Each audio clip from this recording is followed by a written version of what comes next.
In today's video, I'm going to teach you how to create a thread in Slack. Whether you're a new user or someone looking to streamline their communication, this guide will help you utilize Slack's threading feature to manage conversations more effectively. Let's dive right in.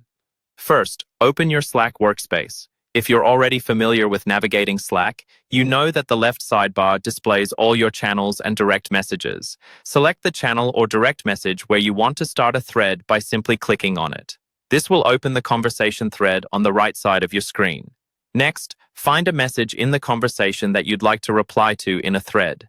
This could be a message that sparked an interesting point or a question that needs answering. Hover over the message and you'll see a few options appear on the far right. Among those options, look for the speech bubble icon that represents threads and click on it. This opens a new pane on the right side of your screen called the thread pane. Here, you can type your reply in the text box at the bottom of the thread pane. Make sure your response is clear and adds value to the original message.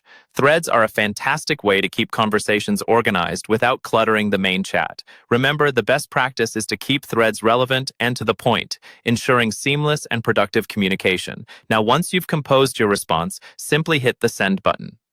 Your reply is now part of the thread, and everyone in the channel or direct message can view it. The original message that you replied to will display a small icon indicating that a thread has been started. Clicking on this icon will open the thread pane for anyone who wants to follow or join the discussion.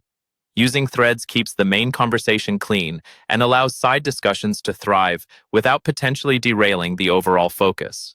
Additionally, if you wish to keep track of the thread's activity, click on the small checkbox that says Follow, located at the top of the thread pane. By doing this, Slack will notify you every time there's a new reply in the thread. This is particularly useful for discussions where you want to stay updated. If you ever need to revisit any of your active threads, you can quickly find them under the Threads section in the left sidebar. Slack gathers all the threads you've participated in for easy access. It helps ensure that nothing important slips through the cracks. Thanks for watching, and we hope this Slack threading tutorial makes your workflow that much more efficient. Remember, threading is all about clarity and maintaining focus. Don't forget to like and subscribe for more helpful tutorials. Until next time, keep those conversations organized.